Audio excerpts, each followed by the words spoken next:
Who here has a child who isn't insured? So, if you have a child who isn't insured, I want to talk to you before you leave tonight. A child up through age 18. Thank you. Child through age 18 who's not insured? Anybody have a neighbor who has a child up to age 18 who's not insured? We should chat.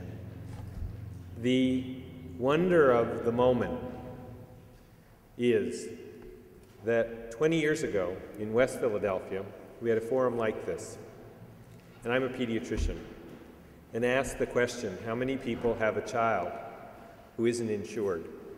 And almost half the audience raised their hands.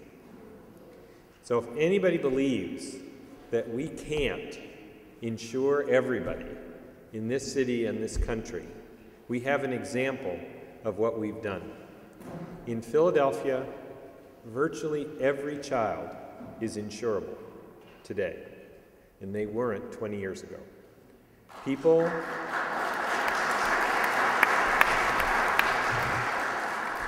in Washington made a decision in 1987 that every child needed to be able to get insured. And in Pennsylvania, the state went along with that.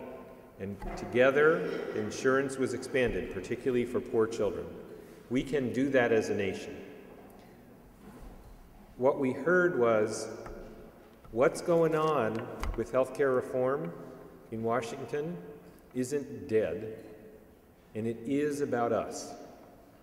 Whatever comes out of Washington, whichever bill they decide, it will get us closer to all the people who talked about the problems with insurance, having insurance. It will make a difference in Philadelphia. Whatever you hear, whatever the changes, one is better than the other, it's true. There's better and worse, but for us in Philadelphia, it's better than today. And getting insurance and more people insured and taking the step nationally to say we all deserve insurance is a very important step. It's how we started with children, and it's how we've ended up where we are today. So we can make a difference. I want to say one other thing about health centers, and that is the city health centers have been underfunded for a very long time. In the budget process that we've just gone through and will continue to go through, the mayor spared the health centers. That is, there were no cuts in the health center budgets. And we are committed going forward to finding ways to expand the services.